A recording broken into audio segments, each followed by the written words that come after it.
Alhamdulillahirabbil alamin wa bihi nasta'inu ala umuri dunya waddin wa sallallahu ala sayyidil mursalin nabiyyina Muhammad wa ala alihi wa sahbihi ajma'in. Amma ba'du, ibu dan bapak sekalian, puji dan syukur adalah milik Allah Subhanahu wa taala, Tuhan pencipta, penentu takdir dan pemilik alam semesta ini. Dialah Allah satu-satunya Tuhan yang kita sembah. La ilaha illallah. Tidak ada Tuhan yang disembah kecuali hanya Allah Subhanahu wa taala. Tuhan yang selalu kita harapkan rahmat dan ridhonya, Tuhan yang selalu kita khawatirkan, kita cemaskan murka dan juga adabnya. Salawat dan salam semoga Allah telah limpahkan kepada Nabi kita semua, Nabi Muhammad Sallallahu Alaihi Wasallam, beserta keluarga, sahabat, tabi'in, atau tabi'in, dan siapapun yang mengikuti jejak mereka hingga yaumul qiyamah nanti. Dan mudah-mudahan kita tergolong pengikutnya yang setia, dan insya Allah kelak di akhirat kita akan mendapatkan syafaat dari beliau. Amin dong. Amin. Bapak dan Ibu sekalian, kita sudah mengakhiri sudah ada di pertengahan bulan Dzulhijjah. Berarti rangkaian ibadah bulan Dzulhijjah sudah selesai. Apakah itu haji di tanah suci? Mereka sudah berkumpul lagi di Mekah, sebagian sudah mulai pulang ke Indonesia, sebagian lagi menanti giliran untuk berangkat ke Madinah, dan Masjidil Haram itu sudah mulai lengah, karena kalau orang Saudi sendiri atau orang-orang dari negara-negara terus sudah pulang ke negaranya masing-masing di darat. Kemudian juga kaum muslimin lainnya yang tidak melaksanakan ibadah haji selesai menyebut bulan Dzulhijjah setelah banyak-banyak beribadah di 10 hari pertama bulan Dzulhijjah, yang berkorban tidak gunting kuku, tidak gunting jenggot, kumis. Saya ada acara pada tanggal 9 Dzulhijjah. Acaranya buka bersama saum Arafah. Ya, pesertanya laki-laki semuanya. Dan setahu saya ini orang-orang klinis semua. Tapi ketika itu pada 5 hari para komisar, berarti mereka tidak berarti memang secara ini buat saya. Ini apa sih? Kalau bisa air putih, hangat buat ini buat saya sangat. Saya hari-hari ini lagi nggak boleh minum teh, kayaknya teh ini. Karena lagi nggak boleh teh. Tapi hangat air putihnya. Kemudian juga kita berpuasa Arafah pada tanggal 9. Tanggal 10-nya sholat Idul Adha, sekaligus dengerin khutbah. Dari tanggal 9 sampai tanggal 13 kita banyakin takbir, harus sholat ya. Kita takbiran selama 5 hari, terutama setelah sholat fardu. Pada tanggal 10 setelah sholat Idul Adha kita menyembelih kurban hewannya yang terbaik, dan alhamdulillah semuanya sudah selesai. Kaum muslimin berbahagia, bergembira karena bisa berkurban, menyembelih dan berbagi dengan sesama. Yang paling berbahagia adalah tentu adalah para jurkam, juragan kambing, juragan domba dan juragan sapi. Nah, sekarang sedang menghitung untungnya ya.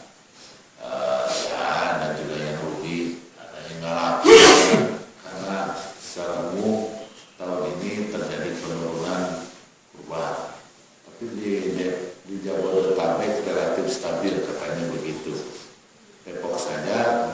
sapi peredaran uangnya kira-kira di atas 152 miliar.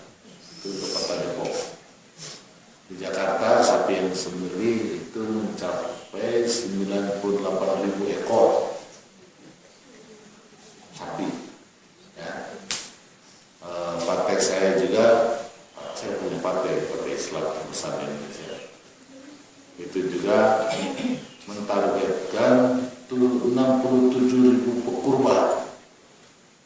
Ini setara dengan 9.600 sapi se-Indonesia. Dan berbagai berbagai hal sudah lewat. Kita semua kaum muslimin bergembira dan sudah lewat. Tersisa sekali lagi harapan para jemaah haji pulang ke tanah air masing-masing membawa haji yang mabrur, dan kita tentunya berkurban, kurbannya diterima oleh Allah Subhanahu wa taala sebagai sesembahan, sebagai takarrub kepadanya, ya. Karena kita kan tidak mentargetkan daging dan darah dari hewan yang kita sembelih, karena tidak akan sampai kepada Allah. La yanalallaha wala dimawha, tidak akan sampai kepada Allah darah dan hewan kurban yang kita sembelih, tetapi yang sampai kepada Allah walakin yanalu taqwa minkum, yang sampai kepada Allah itu adalah ketakwaan kalian. Itu sudah berakhir, tinggal menunggu pahala aja. Nanti berakhir bulan Dzulhijjah sekitar 2 pekan lagi. Terima kasih sudah hadir.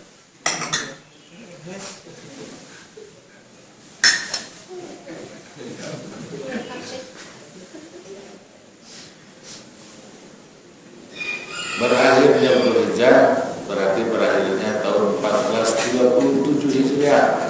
Maka 2 pekan lagi kita akan masuk tahun baru yang disebut tahun Hijriah pada tahun 1438. Saya tentu saja mengajar di Al-Quran ini tentang Sirah Nabawi. Kalau masih ingat, saya terakhir Pak Uhud, tapi kekurangan waktu, jadi belum sampai kepada durus wa'ibah, pelajaran dan ibrah dari peristiwa. Dan saya juga belum tuntas membahas peristiwa secara keseluruhan.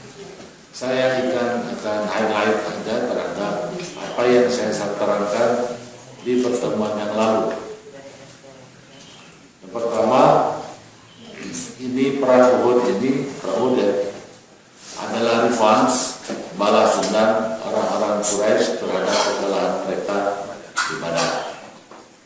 Saya katakan kondisi kaum muslimin setelah perang Badar tidak pada posisi lebih baik dari sisi lahiriah, dari sisi harta dan sisi apapun. Tetapi tentu kalau dari sisi manawiah lagi memuncak karena kemenangan perang Badar.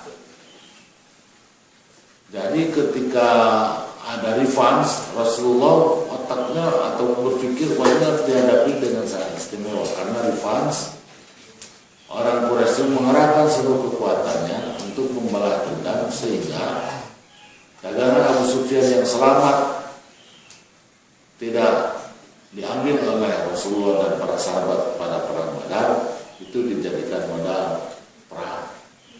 Pasukannya dilipat gandakan menjadi 3 kali lipat, 3 pasukan. Malah kemudian disiapkan pasukan khusus kavaleri dipimpin oleh Khalid bin Walid. Sementara pasukan yang jumlah 3.000 panglima besarnya ketika itu adalah Abu Sufyan. Sebelum masuk Islam ya tentu saja Khalid juga tanpa bersedia. Kemudian terjadi perdebatan di antara kaum muslimin, apakah perang dalam kota atau di luar kota.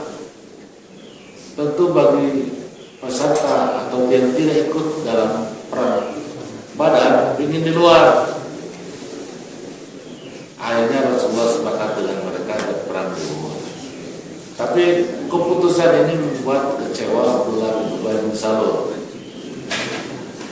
Abdullah bin Ubay bin Salul tidak ikut perang Badar. Dan ketika perang Badar terjadi, Abdullah bin Ubay bin Salul itu masih musyrik. Dia masuk Islam setelah Rasulullah pulang dari perang Badar, tetapi hatinya tetap musyrik, hatinya tetap kafir. Maka dia Abdullah bin Ubay bin Salul menjadi pemimpin munafikin. Ulah pertama tentu adalah dalam penyelesaian Bani Quraidah yang ia mendukungnya. Ulah yang kedua adalah menyebarkan keraguan di kalangan pasukan Rasulullah untuk perang ini, dan itu berhasil mendudut, menarik sepertinya pasukan kaum muslimin. Hampir 300 pasukan itu bisa ditarik dan hanya meninggalkan Uhud. Jadi Uhud itu hanya 900 orang, dikurangi 300, persisnya berapa? 600 lawan 3.000, 1 berbanding 5. Tentu menegangkan sekali. Tapi alhamdulillah Allah selamatkan oleh Uhud. Jadi walaupun 600 lawan 5 kali lipat, insya Allah bisa bertahan. Uhud ini sekali lagi tingginya sekitar 85 meter, panjangnya sekitar 5 km, ya harusnya kira-kira itu ya berapa. Kemudian hanya peperangan itu terjadi, dan sekaget-kagetnya orang Quraisy ketika pertama tempur udah nggak nahan, karena kavaleri yang ditugaskan untuk masuk saat dulu, nanti kemudian diikuti oleh pasukan darat, pasukan istilahnya infanteri, itu tidak terjadi. Kenapa tidak terjadi? Karena si kavalerinya, si pasukan berkuda itu nggak maju-maju. Kenapa nggak maju-maju? Karena dia berhadapan dengan 3 pasukan bergantian. Itu 3 pasukan bergantian. Ada pasukan pedang, kecapean pasukan pedang, ada panah. Pedangnya mundur dulu, setelah mundur masuklah pasukan tombak. Pasukan tombak kecapean berhenti, pasukan panah main mundur lagi. Jadi nggak selesai dia nggak maju-maju, udah tanggung ke bawah, sambung saya ke atas. Ya udah balik lagi aja. Nah ini problem kalau balik lagi, karena kalau balik lagi mereka akan menyerahkan punggung mereka kepada para pemanah, mati semuanya. Karena mereka harus maju. Cuma maju kan nggak bisa, kan dia kalau mau pulang ke belakang, bukan ke depan. Makanya Khalid bin Walid melihat ada gunung, wah 5 km kan jauh. Bayangin aja radiusnya kayak gimana. Maksudnya gini, paling mungkin mengitari Uhud. Tapi ia khawatir kalau dia kemudian mengitari Uhud, ujung sono dicegat, karena kaum muslimin segera bergerak ke sana. Tidak ada pilihan kecuali harus kuda lari kencang. Nah kenapa harus kencang? Biar dihitung tuh nggak keburu kecegat sama kaum muslimin. Kenapa harus kencang? Emang nggak bisa lari kencang? Bukan nggak bisa, kudanya berat. Karena orang Quraisy dulu atau Arab dulu kalau perang itu segala barang di bawah, ada kulkas, TV, spring bed, semuanya di bawah. Itu yang di bawah uang, jubah sutra atau apa. Intinya barang-barang yang dia miliki tidak boleh tinggalin di rumah. Lagi perang takut ingat barang pencuri orang. Kapan mau perang pulang ternyata diambilin, dirampok orang. Makanya dibawa gitu, biar tenang hatinya. Tetapi itu pada posisi lain adalah memberatkan kuda. Karena memberatkan kuda, hanya kalau dipaksakan lari tidak terlalu kencang. Hanya kemudian siapa tadi? Khalid bin Walid memerintahkan teman-temannya, pasukan berkudanya untuk meringankan beban agar kemudian bisa berlalu. dilepas semuanya, perak, emas, coba, kulkas, TV, laptop, semuanya dijatuhin. Udah ringan, udah mabdir, itu ada kencang. Wah, tegang banget karena dia harus berpacu dengan angka, dengan waktu, dicegat sama pasukan kaum muslimin. Pas lewat itu mau dicegat ya. Muter dari kiri sama dengan jarum-jarum. Sini, ternyata nggak ada orang Islam. Yang dilihat oleh Khalid dan pasukan, ternyata para pemanah itu turun rebutan barang yang diturunin itu tadi, ghanimah. Kan diturunin barangnya kan? Makanya dari sini itu tadinya mau lari ke sono, jadi masuk ke celah antara Gunung Rumat, Bukit Rumat dengan Gunung Uhud. Maka masuk sini. Maka ini tidak terduga sebelumnya. Kemudian kaum pasukan infanteri, pasukan darat maju, sehingga kemudian kaum muslimin seperti digeger, kayak di kartu gitu. Hanya tentu saja karena di belakangnya Uhud, jadi merah dia.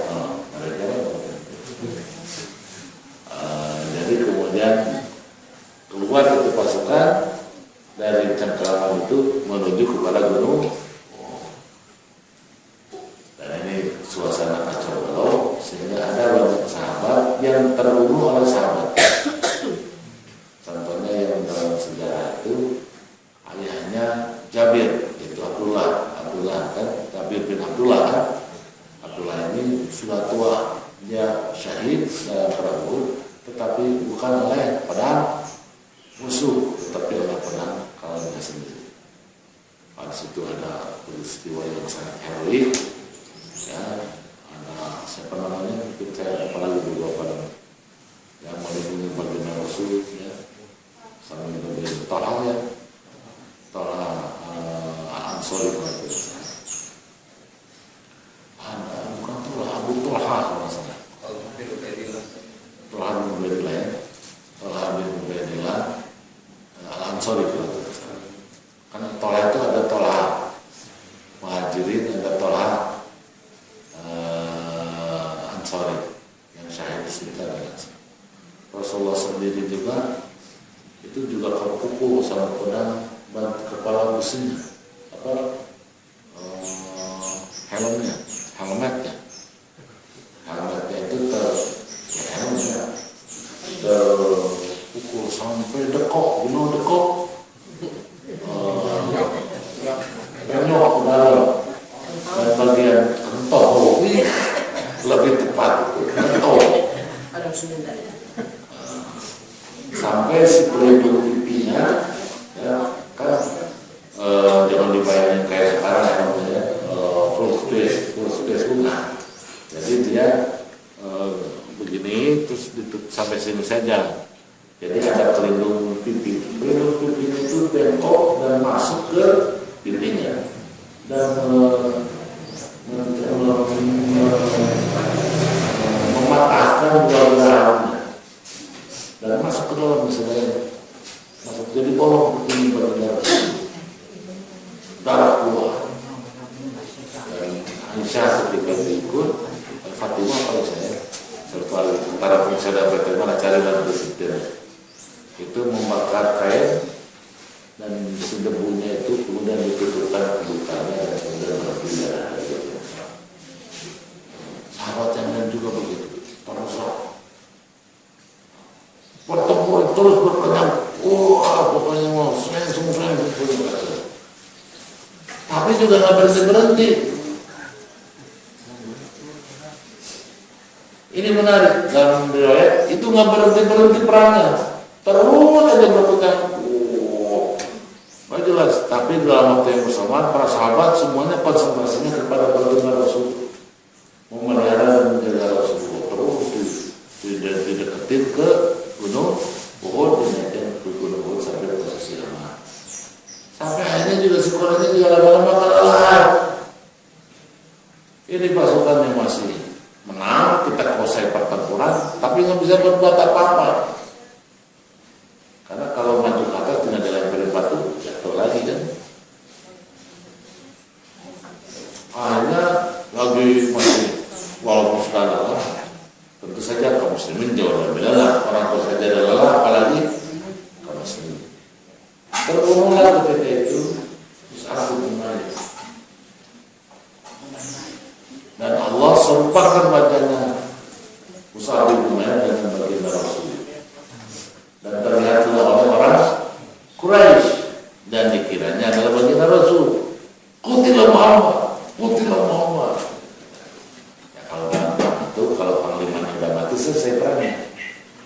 Lemaslah kaum muslimin yang berkacamata itu bergembira orang Quraisy, karena belum capek juga dia. Kalau udah mati selesai dah. Dengan penuh kesombongan, Abu Sufyan teriak-teriak orang-orang yang ada di Bukit Uhud. Di situ ada Muhammad nggak? Kata Nabi Muhammad, jangan jawab, ya. Ada Abu Quhafa nggak? Jangan jawab, ya. Ada Umar nggak? Jangan jawab. Habis itu ngomong, mulialah, agunglah, Kubah. Oh, jadi panas, Umar pengen menjawab. Sebelum dia menjawab, sama Rasulullah dibisikin, lu ngomongnya jangan sembarangan kan? Kalau benar, apa yang sama saya omongin ya bagi Rasul? Katakanlah yang mulia itu adalah Allah. Agunglah, Allah, Uzza, begitu. Diakhiri dengan kata-kata, kalian gak punya Uzza, gak punya Lata, gak punya Ubah. Makin juga semua. Gak apa-apa, kami gak punya Ubah, gak punya, tapi kami punya Allah. Lo kagak ada punya Allahnya gitu kan? Allah adalah pelindung, dia adalah ni'mal maula wa ni'man nasir, adalah sebaik-baiknya pelindung. Kalian mana punya? Ayo, apa? Kemudian berkoar-koar Abu Sufyan bahwa Muhammad, Abu Quhafa, Ibnu Khattab itu tidak ada. Marah juga Umar. Dibilang begitu. Jadi akhirnya diketahui bahwa Umar masih hidup karena dia yang jawab pertanyaan. Selesai peperangan, orang Quraisy dengan ceria pulang. Walaupun sebetulnya setengah ceria karena dia penasaran juga. Pulang, kita pulang itu akhirnya Rasulullah turun dari Bukit Uhud dan mengumpulkan syuhada. Dalam riwayat Bukhari disebutkan ada 70 syuhada. Tapi juga banyak juga yang mati dari kalangan Quraisy, jumlahnya 23 orang. Tapi dari kita kaum muslimin syuhada. Kemudian Rasulullah secara khusus mencari Hamzah. Sedih luar biasa karena jenazahnya rusak. Kemudian sampai mengatakan, kalaulah Sofia tahu, artinya adiknya Hamzah, Sofia ini adalah bibinya baginda Rasul. Dan juga aku bukan Rasulullah, maka kami berdoa akan biarkan jenazah Hamzah ini lenyap dengan dimakan binatang atau dimakan burung. Tidak boleh begitu, harus dikebumikan sebagai syuhada. Karena waktunya mepet, syuhadanya banyak, hanya digalilah kuburan untuk perkuburan itu 2 orang syahid. Dan tentu karena ini syuhada tidak dimandikan dan tidak disolatkan. Hanya dikubur. Cuma timbul masalah, ini siapa dulu nih Rasulullah? Cek aja hafalannya. Cek udah syahid. Cek hafalannya, yang paling banyak hafalannya masukkan lebih dahulu. Ya begitu seterusnya sampai semuanya terkubur. Setelah selesai semuanya terkubur, Rasulullah mengatakan, kita pulang.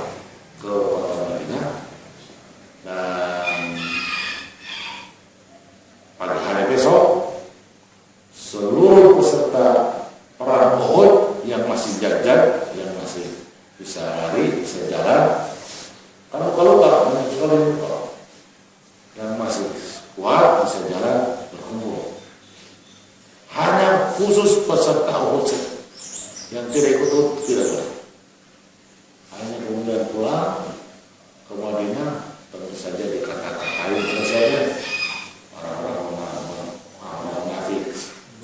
Apa kata orang Betawi? Kalau gue kata ya, gue kata apa? Gue kata apa? Itu juga apa? Apa kata gue kan? Sudah dibilangin nggak bisa. Kalian maki-maki mau orang munafik, enak banget itu orang munafik. Bikin kesel sama orang munafik sampai hari ini. Orang munafik itu ya buat hati. Coba kalau kami yang perang pasti menang. Dasar kalian kecil. Makanya dia nggak ikut bilang kalau gua perang lalu gimana ceritanya? Dia nggak ikut. Dan nanti ada di makanya nanti sebetulnya kita dapuri firman Allah di ayat 120 sampai 180 sampai 179 ya, ada 180. Itu di situ ada hikmah 120 sampai 179. Ada hikmah tentang perang Uhud. Ustaz, kalau yang ayat 135 bagaimana 133? Wassalamu warahmatullahi. Itu ada kaitannya, ada hubungannya. Itu sebetulnya ayat itu dari ayat 130 sampai ayat 137 kalau saya 8 ayat. Ada kaitannya dengan perang. Seperti terpisah tetapi dia punya kaitan perang dengan perang. Jadi memang menarik. Ayo pulang. Besok paginya sebagaimana yang dijanjikan oleh bagian masuk perkumpulan. Betul juga tak banyak. Maksimum 400 orang. Karena 70 orang syuhada, sekian puluh orang luka-luka. Dari jumlah 600 itu 400-an juga sebagian banyak yang luka-luka. Tidak terjadi bagian Rasul yang bolong, pipinya yang patah berang.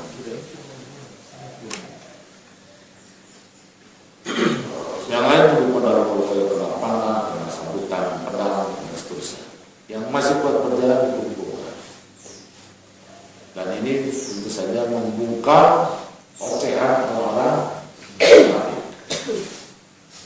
Apa yang mereka lakukan? Mengejar orang Quraisy, dikejar. Yes. Dikejar.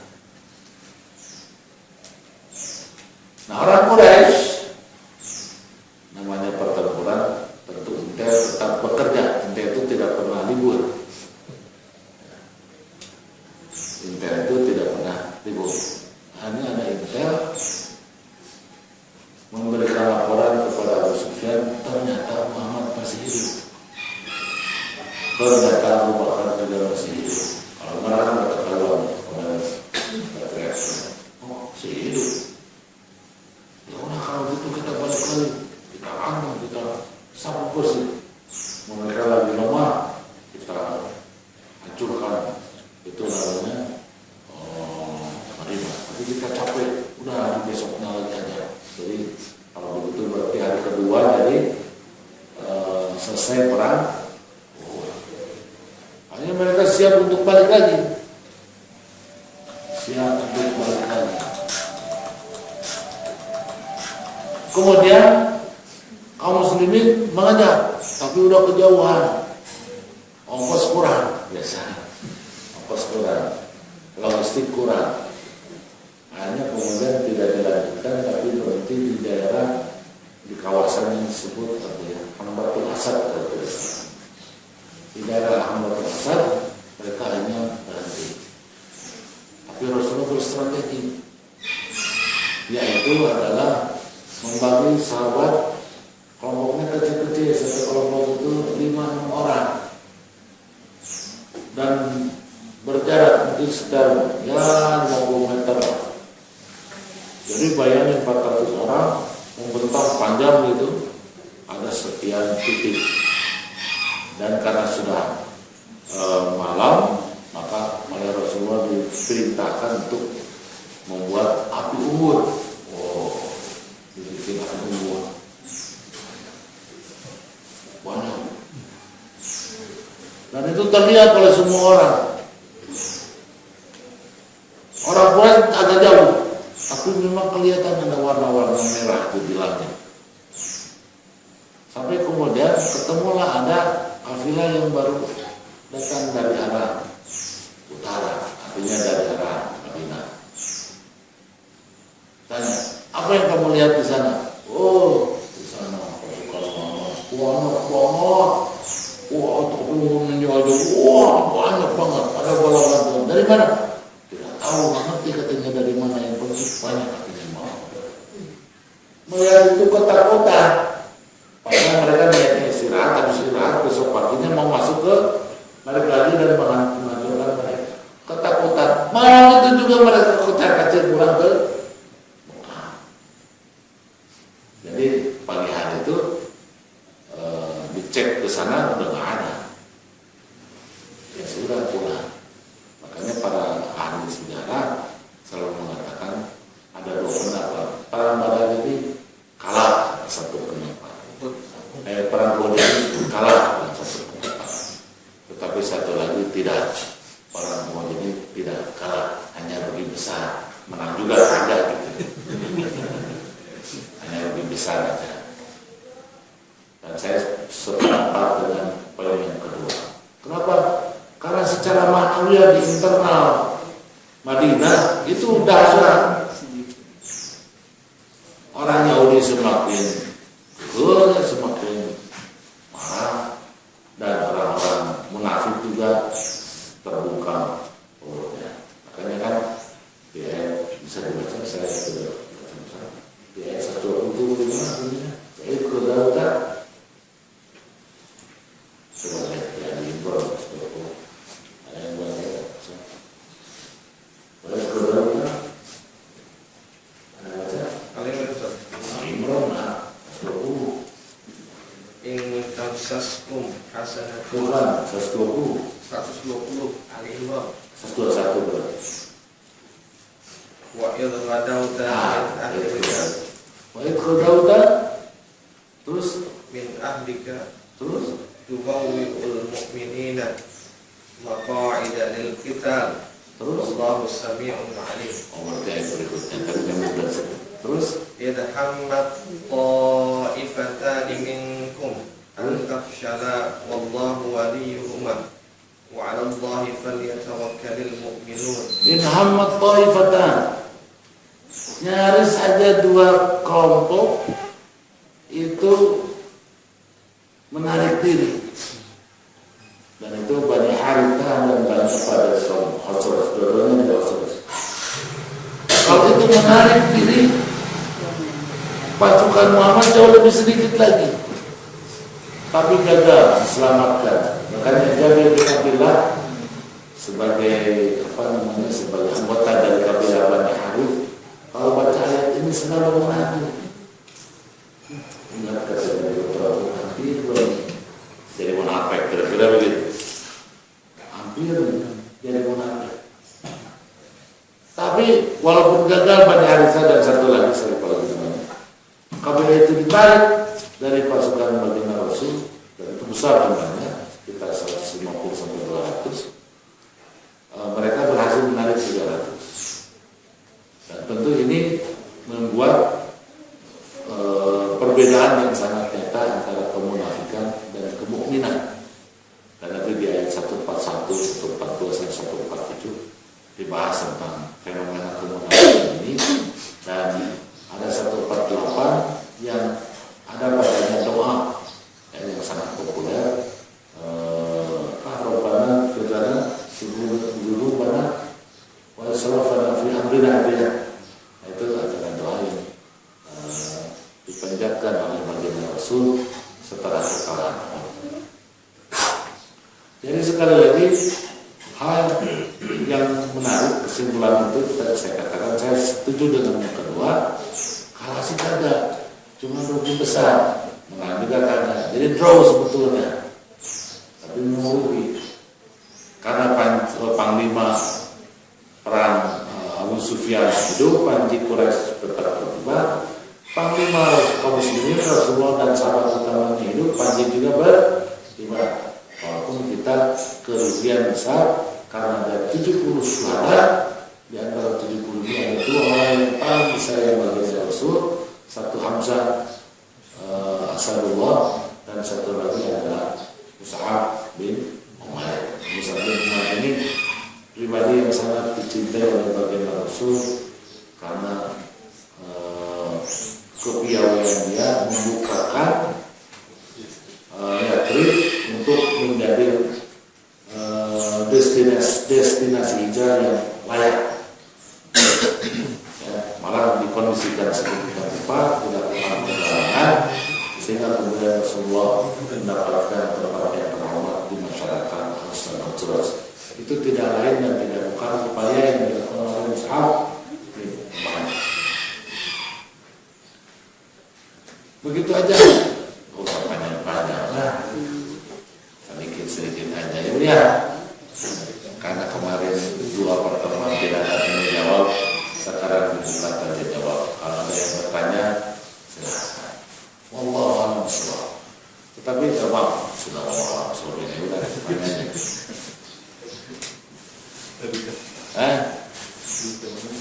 Kenapa? Belum? Alah iya, makanya dibuka tanya jawab. Hanya 2 pertemuan nggak sempat tanya jawab.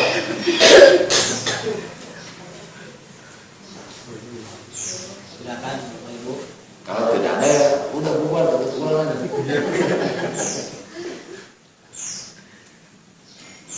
Terima kasih. Iya Putih ya.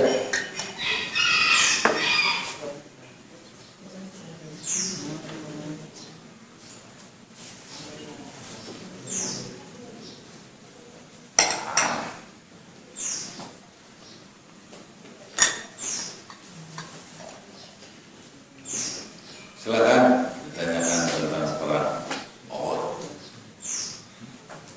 Yang saya maksud tadi itu nih, sebetulnya untuk mengkaji perang Uhud, hikmah perang Uhud, bacalah firman Allah di surat Al-Imran ya, dari ayat 120 51 tadi sampai dengan ayat 179. Kalau ditemukan ada ayat yang kira-kira perasaannya nggak nyambung, yaitu ayat 130 sampai 137, ketahuilah itu nyambung. Gitu, mau ngomong gitu aja deh. Nanti dari 120 sampai ayat 200 itu kesimpulan dari surat Al-Imran, baik perang Uhud, baik ayat-ayat di 120 pertama, plus 19 pertama. Ayo, kemarin katanya kenapa Ustaz ketinggalan nggak ada tanya jawab. Sekarang semuanya nggak ada yang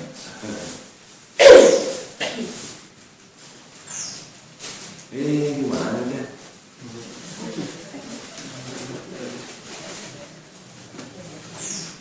Saya katakan tadi, setelah sampai di Madinah, walaupun tadi kerugian besar, tetapi secara ma'nawiyah kaum muslimin itu semakin berkembang. Di saat itu sudah mulai ada distrust, ketidakpercayaan publik atau keraguan publik terhadap orang munafik, walaupun masih dihitung karena memang orang munafik ini tokoh-tokohnya. Makanya kalau kita baca terus di Al-Quran itu kan perang Uhud itu kan di surat Al-Imran. Kita lanjut nanti ke surat An-Nisa. Ternyata di An-Nisa dibahas lagi surat Al-Imran, tetapi pembahasannya lebih kepada sikap orang munafik. Dan nanti ayat 90-an itu sampai 114 gitu ya. Itu di surat An-Nisa bicara tentang apa yang dilakukan oleh Rasulullah mengelola orang-orang munafik. Karena saya berkesimpulan Rasulullah itu menjadi hebat, Islam itu menjadi unggul, nantinya perang Ahzab itu menang, itu dikarenakan kemampuan Rasulullah mengelola orang-orang munafik. Jadi orang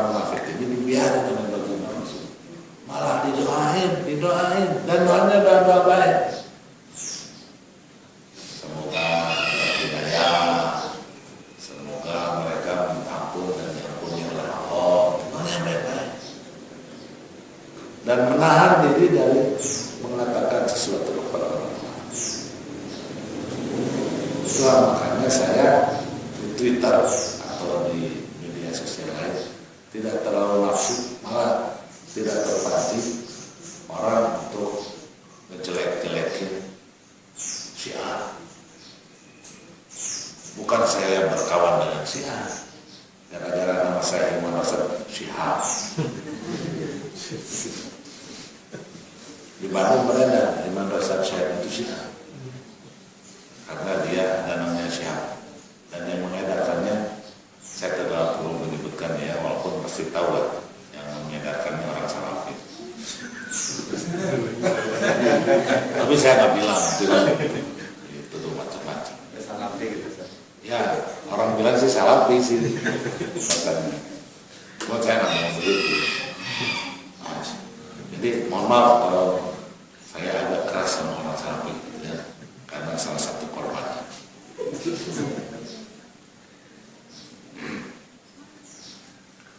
Nah, jadi orang munafik itu nggak usah dihadapi, nggak usah sibuk.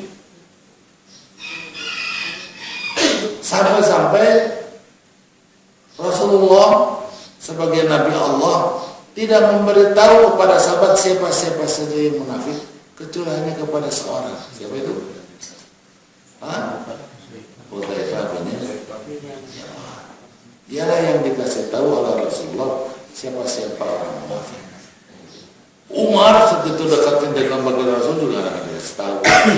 Sampai saya di Umar itu berkata, kalau ada yang meninggal di Madinah dan aku tidak kenal sama dia, aku lihat Hudzaifah ada apa kagak. Kalau Hudzaifah kagak ada, gue akan ke dulu. Aku tidak mau menyolatkannya, karena aku tahu Hudzaifah tidak menyolatkannya karena dia adalah seorang munafik. Karena dialah yang tahu siapa-siapa di antara orang Madinah. Jadi nggak dikasih tahu. Makanya Ustaz, kalau Quraisy itu Syihab bukan, saya nggak bisa jawab. Iya, pertama karena sama-sama Syihab. Dan saya selalu mengatakan, saya baca kitab tafsirnya, yaitu Al-Misbah. Di dalam Al-Misbah itu ada keunggulan, yaitu tentang munasabah. Karena dia profesor tafsir. Dan sebetulnya di IAIN itu di UIN ialah yang menjadi benteng yang menolak hermeneutika. Apa hermeneutika? Menolak tafsir hermeneutika.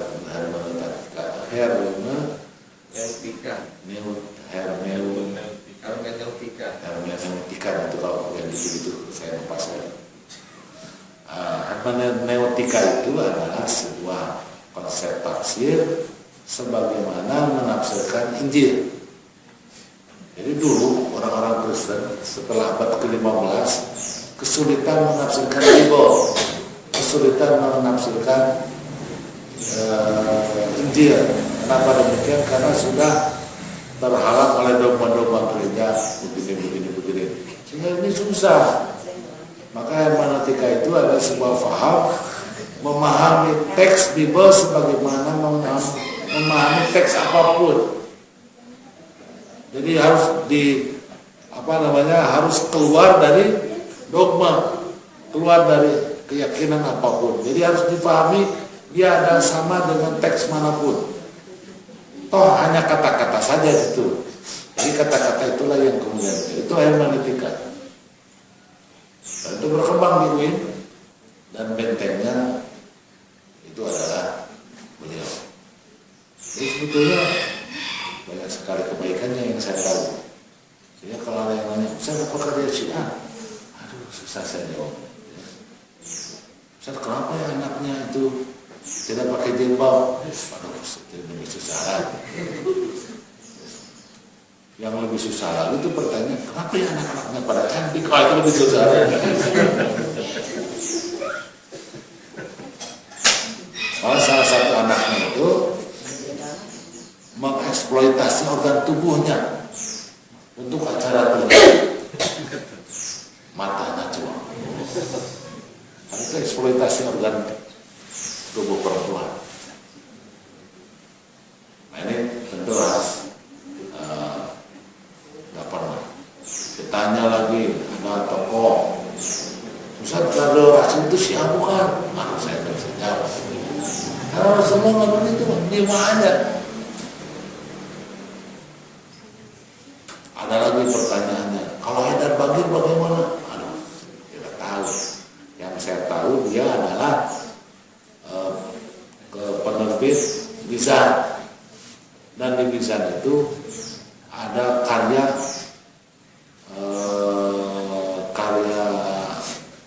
anak bangsa lah, yang bernama KKPK, kecil-kecil punya karya, dan itu subhanallah luar biasa ya, dan itu sangat digemari anak-anak luar biasa. Relatif para penulisnya adalah siswa-siswi SD dari berbagai daerah, dan itu sangat luar biasa. Di situ tuh di Mizan itu dulu ada buku yang ditulis oleh Eka Wardana berjudul timnya yang ketua timnya Eka Wardana berjudul Ensiklopedia Bocah Muslim EBM. Wah itu bagus banget. Jadi Ustaz, gimana dong Haidar Bagir? Yang penting sih lihat aja bukunya lah. Kalau yang punya saya jangan dibaca, yang bukan saya dibaca. Ustaz boleh merampok? Tidak boleh, bayar aja. Ya. Kalau saya dapatnya gratis di BM jutaan harganya, kapal milik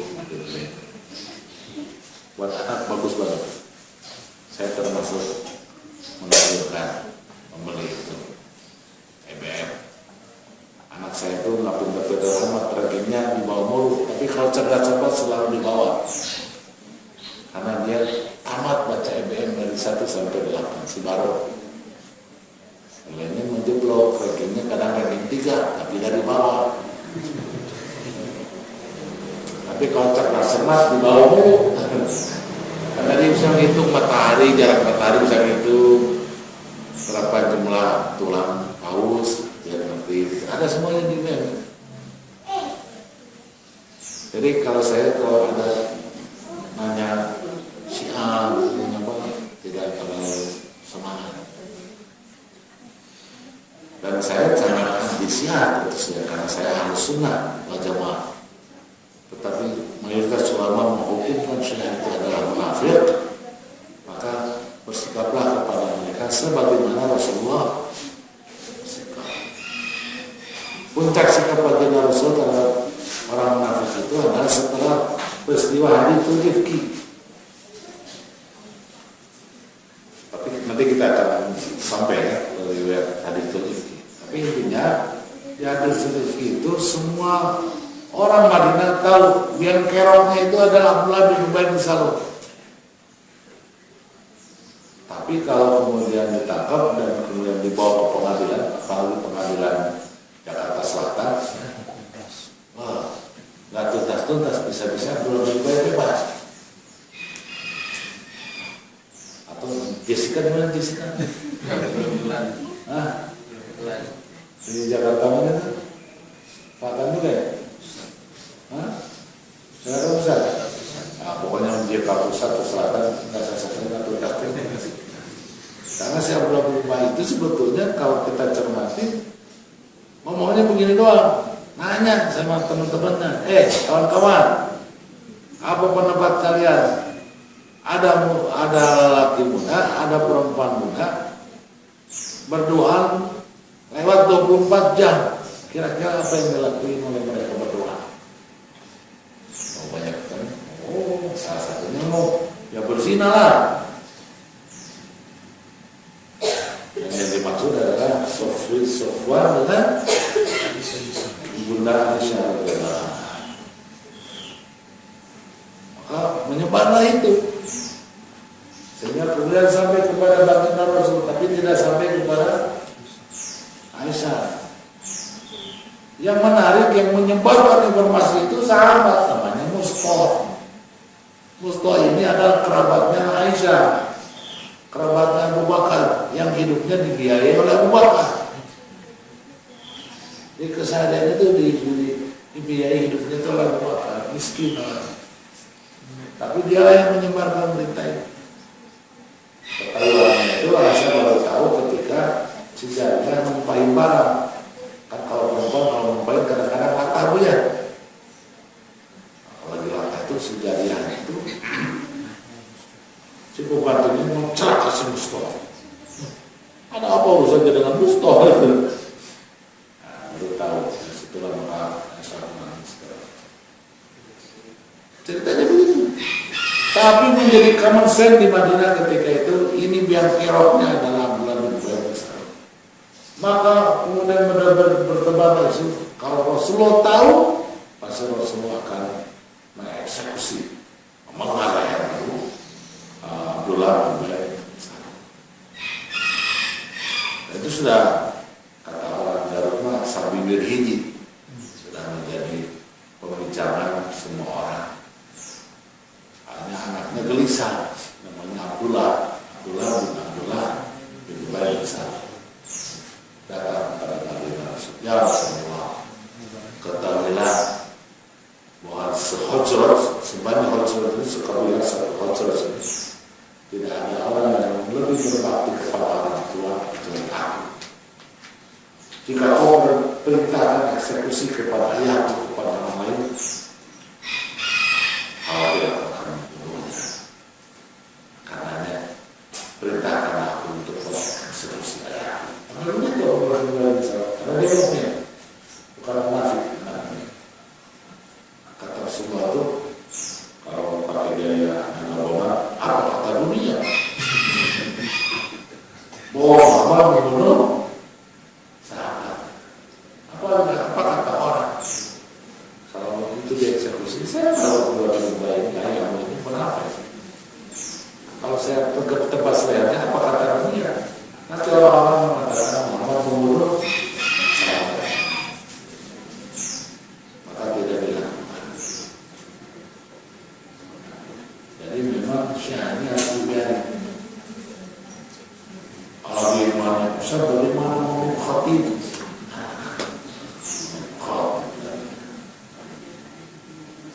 Dia kan yang menulis buku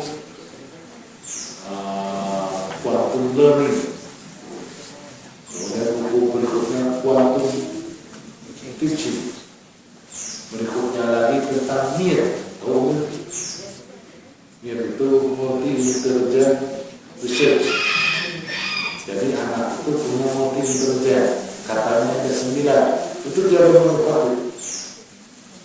Buku terakhir adalah Sekolah Manusia dan Pesera penduduknya dengan saya.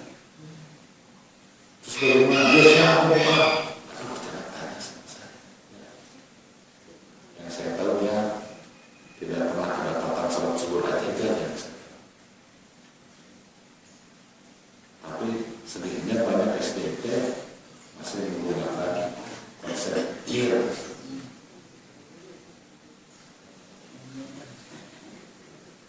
Tapi di bawah Depok beberapa SDT di Jakarta dan di beberapa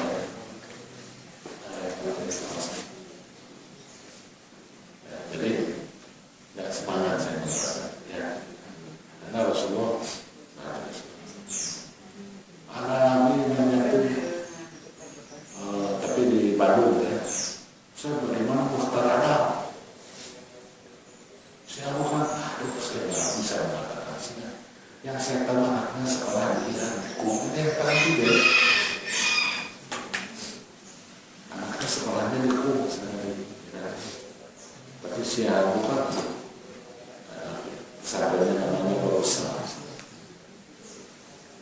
Dulu dia pernah anggota DPR, sebelumnya saya tidak punya pan.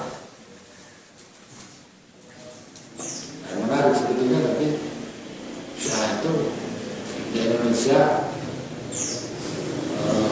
justru ada di ormas-ormas yang anti Syiah seperti Muhammadiyah dan Persis. Nah sekarang sudah menambah di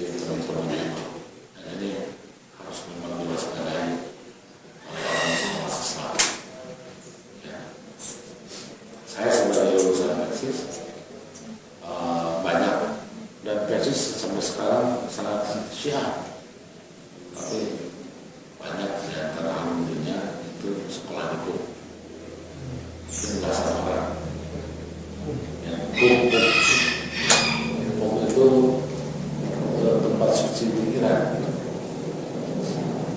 tempat pembahasan ulama syiah. Ayo pertanyaan, saya lagi nanya pertanyaan, ini lagi ngobrol aja. Ya udah aja kalau. Bu, nanya Bu. Ini bapak-bapaknya lagi saya jawab.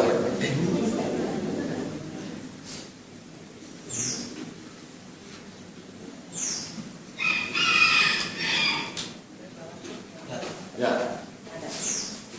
Di ayat 130 itu ada apa?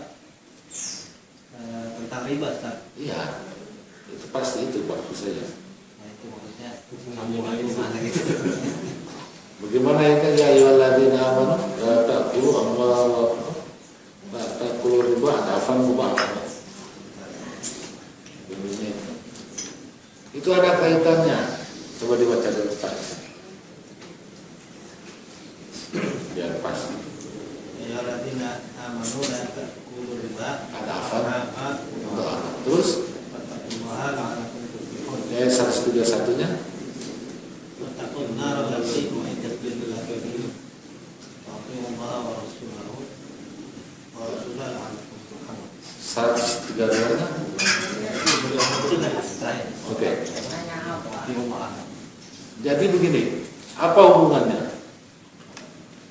Jadi ketika mau berangkat perang, gitu ya, kan kekurangan dana.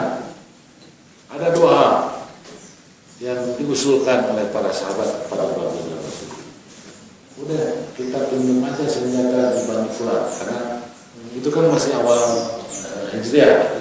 Karena peristiwa Uhud itu kan tahun ketiga bulan Syawal, tepatnya tanggal 7 Syawal tahun ketiga Hijriah. Jadi 1 tahun lebih lah, 1 tahun beberapa pekan dari perang berapa kan? Kalau hitungan Masehi itu 1 tahun 1 minggu. Kalau hitungan Hijriahnya berarti 1 tahun 3 minggu lah perbedaannya. Nah, tentu ini di awal Islam. Saya katakan waktu perang Badar kaum muslimin miskin. Ketika disuruh ke Badar, semua muhajirin ikut, sebagian Ansor enggak. Tapi ingat, muhajirin dan Ansor itu miskin. Berharap dengan mendapatkan dana dari kafilah Abu Sufyan banyak duit. Tapi kan kafilah Abu Sufyannya selamat. Sudah selamat, kemudian diperpanjang stay-nya di mana? Di-extend stay-nya di Badar. Nah, kalau stay-nya diperpanjang kan berarti keluar banyak duit. Menang sih, ada gonimah sih, tapi gonimah itu hanya menutup biaya perang. Jadi pulang ke Madinah dalam kondisi miskin, dan gitu. Berbeda dengan Quraisy, walaupun kalah perang, barang dagangan Abu Sufyan